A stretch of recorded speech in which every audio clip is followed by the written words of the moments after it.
निवासी संघ के राष्ट्रीय संगठन सचिव आदित्य प्रधान से मिलिए, इनका क्या सोच है, इनसे बात करते हैं। अभी फिलहाल नेपाल में काफ़ी दंगा हो रहा है, या कहिए कि जल रहा है। क्या कारण है और इसको कैसे समाधान किया जा सकता है? नेपाल के जो बात आ रही है अभी सोशल मीडिया पर, और हम लोग जो मीडिया से देख पा रहे हैं, टीवी चैनल के माध्यम से या जानकारी जो प्राप्त की है, तो वहाँ ऐसा नहीं कि यहाँ नेपाल की जनता बेवजह माने आक्रोशित हुआ है। आक्रोशित का कारण है, सबसे बड़ा मुद्दा है वहाँ बेरोजगारी, और सत्ता में जो बैठे हुए, जो पूर्व से लोग बैठे हुए थे और वही सत्ता में बैठ कर के भ्रष्टाचारी किया, बेरोजगार किए बच्चों को। आज शैक्षणिक स्तर वहाँ का गिरा हुआ है, स्वास्थ्य का स्तर गिरा हुआ है, रोजगार सरकार दे नहीं पा रही है। तो जनता खुद सुप्रीमो होता है किसी भी देश का, किसी भी का जनता सुप्रीमो होता है, उसके अंदर पावर होता है और वो अपना पावर का कभी भी इस्तेमाल कर सकता है। जिसको गद्दी पर बैठाया, अगर वो पावर जो पावर दे करके जनता बैठाता है गद्दी पर कि तुम हमारा हिफाजत करो, सिक्योरिटी गार्ड के रूप में, सेवक के रूप में बैठाता है, अगर वो जनता उस सेवा भाव से जो बैठाता है वो सेवा प्राप्त अगर नहीं होता है, तो जनता स्वतः अपने हाथ में पावर ले लेती है और जनता जिसको चाहेगी उसको गद्दी पर बैठा सकती है, बगैर चुनाव को भी बैठा सकती है। जनता में इतना पावर है। किसी भी संविधान, किसी भी देश का संविधान में ये पावर जनता को दिया गया है। अभी फिलहाल जो भारत में चल रहा है दौर, एक जाति आवासीय बनाने के लिए जाता है ब्लॉक में, वहाँ भी 25 रुपया 50 रुपया के लिए आदमी को वहाँ मुहैया बिना कराए हुए बनना मुश्किल है। यानी कहने का मतलब है कि कहीं भी कोई भी ऐसा स्थान ना हो जहाँ बिना पैसा का काम चले। इसको किस तरह से देखा जा सकता है? ये तो सिस्टम का माने खिलाफ है। ये जो गवर्नमेंट जो हमारा सिस्टम डेवलप किया है, संविधान में या कानून में ऐसा नहीं बनता कि हाँ हम पैसा लेकर के जनता को सेवा देंगे, लेकिन उसकी निगरानी के लिए जो अधिकारी बैठाया गया है वो अधिकारी ऐसो मौज में है। जो हम डीएम हमारा है, जो हमारा एसपी है, जो हम कर्मचारी जो बहाल कर रहे हैं, और सरकारें जो गद्दी पर बैठी हुई है उसकी निगाहें सही नहीं होने के कारण आज कहीं भी घूसखोरी बढ़ते जा रही है। इसी को तो लेकर के नेपाल में भ्रष्टाचार का जो माहौल बना हुआ था, इसी को लेकर के नेपाल जल रहा है आज, और इसको समाधान के लिए अब दूसरे सरकार को चुनना पड़ रहा है। हाँ, तो जनता तो वहाँ बैठा ही दिया, नया अपना विचार वाला सरकार स्थापित किया है। अगर जो जिस सरकार को बैठाया है, अगर वो सरकार नहीं चलेगी तो फिर बदल देगी सरकार। जनता में तो अपना स्वयं पावर है, और जनता बदलाव के स्थिति में बरसों से रहा है। आज भी जो सरकारें बैठी हुई, किसी भी देश की बात करें, चाहे भारत का हो या कहीं का, गद्दारी करने पर अगर देश से वो गद्दारी कर रहा है और जनता को अगर समझ में आ गया तो मिनट नहीं लगेगा। जैसे नेपाल में उतार दिया, भारत में उतार सकता है। आप देखें अफ़गानिस्तान में, आप देखें श्रीलंका, बांग्लादेश। तो जनता में असीम पावर है, और जनता के हिसाब से अगर कार्य नहीं हुआ, देखा कि भ्रष्टाचारी बढ़ रहा है ज़्यादा, बेरोजगारी बढ़ रहा है ज़्यादा, तो ऐसे सरकार से क्या फ़ायदा है? तो वो सरकार बदल देती है जनता। तो उसको हम जले हुए नहीं कह सकते हैं। वो कहने का मतलब हम कह रहे हैं, एक बदलाव की जब स्थिति आती है, जब किसी को हटाने की बात आती है, तो वहाँ जनता अपना ताकत इस्तेमाल जब करता है तो आग लग जाता है। यही तो है।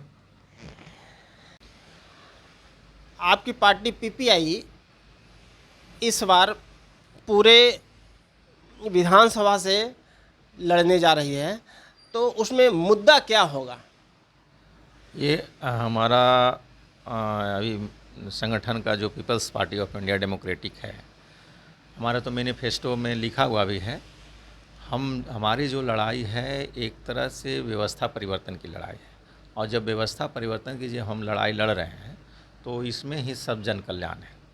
अभी जो हमारा जो मुद्दा होगा मुख्य रूप से हम सीधे मंडल आयोग, जो मंडल आयोग बना था उसके हिसाब से हमें हिस्सेदारी प्राप्त होना चाहिए। ये नहीं हमको प्राप्त हो पा रहा है, जबकि ये 90 के दशक में ही हुआ था। अगर वो मंडल आयोग ही लागू हो जाएगा तो सारा चीज़ प्राप्त हो जाएगा। और हम बैकवर्ड के लिए ही काम कर रहे हैं, क्योंकि लोग बैकवर्ड ही वाला ही लोग ही पिछड़ा हुआ है। और जब तक बैकवर्ड आगे नहीं डेवलप होता है तो देश का विकास भी संभव नहीं है। और हम चाहेंगे कि हमारा देश विकास हो, America, London, Britain, Germany, France जैसा हो हमारा देश। आज चाइना आगे बढ़ रही है। तो जब तक हम मास सबसे अधिक 90% बैकवर्ड है, अगर पूरे बैकवर्ड को हम आगे नहीं लाते हैं तो मेरा देश विकास नहीं करेगा। इसलिए देश को डेवलप करने के लिए बैकवर्ड की सत्ता बैकवर्ड के हाथ में होनी जरूरी है। यहाँ के जो मूल निवासी है उसके हाथ में सत्ता होने जरूरी है। इस मुद्दा से हम लाएंगे और मंडल कमीशन को हम लोग लागू करेंगे। एक सच्चर एक कमीशन आया था, वो भी मुसलमानों की तरफ से हुआ था कि क्या इसमें कितना पुअरनेस है, कितना गरीबनेस है। उसमें भी बड़े लोग मज़ा मार रहा है, छोटा लोग जो गरीब जो वर्ग है वो पड़ा हुआ है। तो वो इससे लोग को आगे लाने की ज़रूरत है, जिसमें मेहनत करने की ताकत है, जो संघर्ष करके मिट्टी खोद करके भी कमा खा लेता है, वैसे व्यक्ति को हम रोज़गार देंगे। और उसके हाथों में हम जब रोज़गार हम देंगे तो वो आगे की ओर देश को ले जाएगा। जैसे आप देख रहे हैं चाइना आगे बढ़ रहा है, हर घर में कुटीर उद्योग लगा हुआ है। सरकार केवल मार्केटिंग करेगा, सिर्फ सरकार मार्केटिंग करेगा, प्रोडक्शन करने के वो उसका जिम्मेवारी नहीं है। प्रोडक्शन आम जनता करेगा और सरकार सिर्फ व्यापार करो, बेचो, माल सप्लाई करो। हम बनाएंगे, आम जनता लोग बनाएगा, जहाँ जहाँ घर में जाएगा बनाएगा, वहाँ से गाड़ी जैसे एम्बुलेंस जाता है वैसे एम्बुलेंस की तरह गाड़ी जाएगा, वहाँ से कलेक्शन लेगा, वो चढ़ जाएगा। जैसे पैक्स अध्यक्ष आप बना रहे हैं, अनाज किसान पैदा कर रहे हैं, आप खरीद रहे हैं अनाज, तो हम अनाज से कितना कमा सकते हैं? नहीं कमा सकते। रोज़गार से मैंने रोज़गार कैसे हम पैदा करें? आज मोबाइल का युग है, इलेक्ट्रॉनिक्स का युग है, कंप्यूटर का युग है। छोटा छोटा पार्ट्स हम बना सकते हैं, बड़ा पार्ट्स अगर नहीं बना सकते छोटा पार्ट्स तो बना सकते हैं। हर घर में हम बॉल बत्ती बक्सा पेटी लंद फंद जो भी बना सकते हैं। चाय पत्ती ये बहुत तरह के देश में हो रहा है, उसमें कई क्वालिटी है। हम एक ब्रांडिंग नहीं कर पा रहे हैं, हमारा देश जो है ब्रांडिंग नहीं कर पा रहा है। और यही कारण है कि पूरा देश में हमारा एक ज़माना था कि व्यापार और मसाला का सबसे बड़ा देश इस देश में मैंने जहाज से व्यापार के लिया। और उसी में सब अंग्रेज और डच सब सारा जो देश में आया, उसी को देख करके मसाले के हिसाब से लोग आया। और मसाला जो हमारा देश में सबसे बेहतर है उसको डाउन कर दिया है लोग। तो आज हम मसाले से क्यों नहीं आगे बढ़े? इसका व्यापार नहीं हो रहा है, इसका ब्रांडिंग नहीं हो रहा है। तो आज हमारी जो सरकारें हैं वो सिर्फ चाहते कि जनता को किसी तरह से बरगला करके उलझा करके रखना। हिंदू मुसलमान, कागज़ पत्तर, लंद फंद, ज़मीन का हम एक्वायर कर रहे हैं, हम मैंने आधार कार्ड से लिंक करवा रहे हैं, बैंक से लिंक करवा रहे हैं। मैंने ये कागज़ में खाली उलझा करके इसलिए रखना चाहता है कि जनता सोचे ही नहीं कि हमारा डेवलपिंग कैसे होगा। और 5 किलो 10 किलो अनाज पर उसको जिंदा रखेगा, न मरे देगा न मोटाएगा, मरना भी नहीं मरने भी नहीं देगा, न मोटाने देगा। तो ये भारत में एक समस्या पैदा करता है हमारे लीडर। ये आम जनता को समझदारी की होने की चीज़ है। अगर नहीं समझ रहा है तो, अगर अंधभक्त बना हुआ है तो देश के बर्बाद करने वाला आप कोई नहीं है। लीडर और इसके साथ देने वाला भी लोग हैं जो देश के साथ गद्दारी कर रहा है। और देश के साथ गद्दारी मतलब देशद्रोह होता है, राष्ट्रद्रोह होता है। और राष्ट्रद्रोह का मुकदमा भी नहीं उस पर कोई जनता कर रहा है, नहीं हो रहा है। और न तो जो निगरानी में बैठा हुआ है उसका भी नहीं ध्यान है। राष्ट्रपति हमारा निगरानी कर सकती थी, वो उसके पास पावर है, सुप्रीम कोर्ट के पास पावर है कि आप सरकार अगर कोई गलत कानून निकाल रहा है तो उसके ऊपर ऑब्जेक्शन डाल सकता है।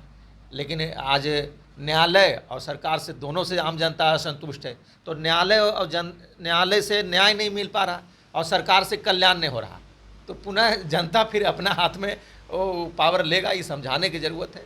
और सरकार, नई सरकार चाहती है जनता, एक युवा सरकार चाहती है, एक मिशनरी सरकार चाहती है और सीधे चाहती है कि हमारा जन कल्याण वाला ही सरकार हो। ये समझाना होगा हम लोग को भी और समझना होगा, तब देश आगे बढ़ेगा। ये थे आदित्य प्रधान जी। ये छोटा सा बातचीत आपको कैसा लगा? कमेंट करें, सब्सक्राइब करें